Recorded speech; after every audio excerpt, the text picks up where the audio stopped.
English teacher, part 69.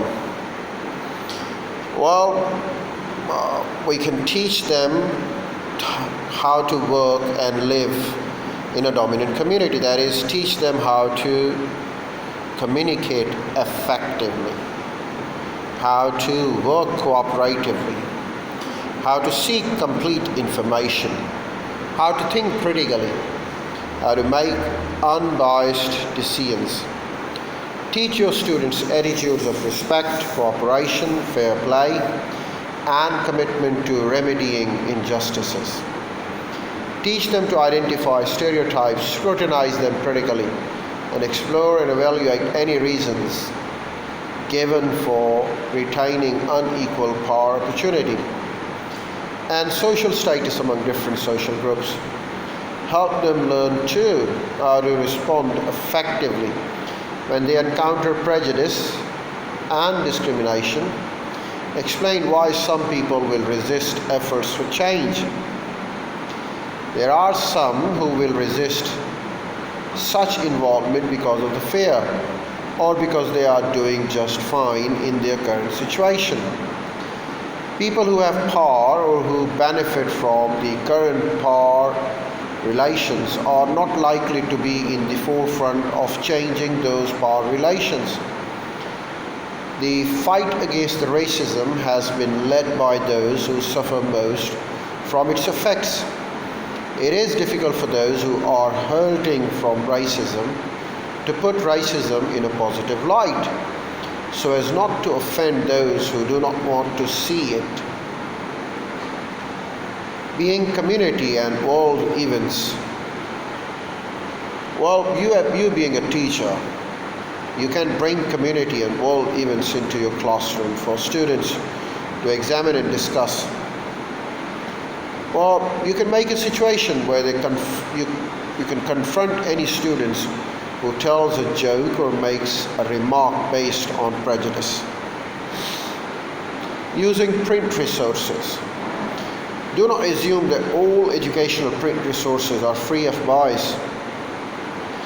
For example, identify some of the types of bias to look out for when selecting textbook.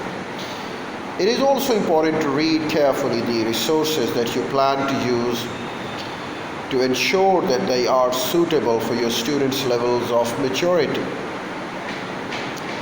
If you are teaching young children, you should avoid books that show bias. With more mature students, you will find it productive to have them read more widely and to discuss with them any observable biases. History and literature, for instance, will bring to students' attention realities that should be discussed with the positive intent of creating or promoting change. There are now many excellent sources of multicultural and cross-cultural activities, text resources and other materials. Many free are available from commercial and public sources.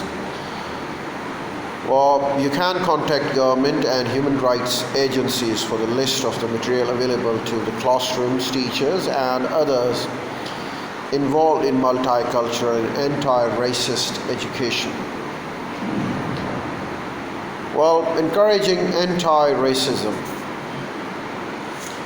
The Council on Interracial Books for Children suggests activities to help students recognize and deal with the racism. Obviously, activities should vary with the age, experience, and maturity of your students. Well, we can find few examples of the bias in the print resources. The Manitoba Indian Brotherhood at Gowlit, Manitoba, 1987, identified several types of bias and distortion in the treatment of native groups in some textbooks. The same categories apply by extension to bias against other ethnic groups as well. Omission, failing to mention all relevant facts. Defamation, attacking the reputation of a group.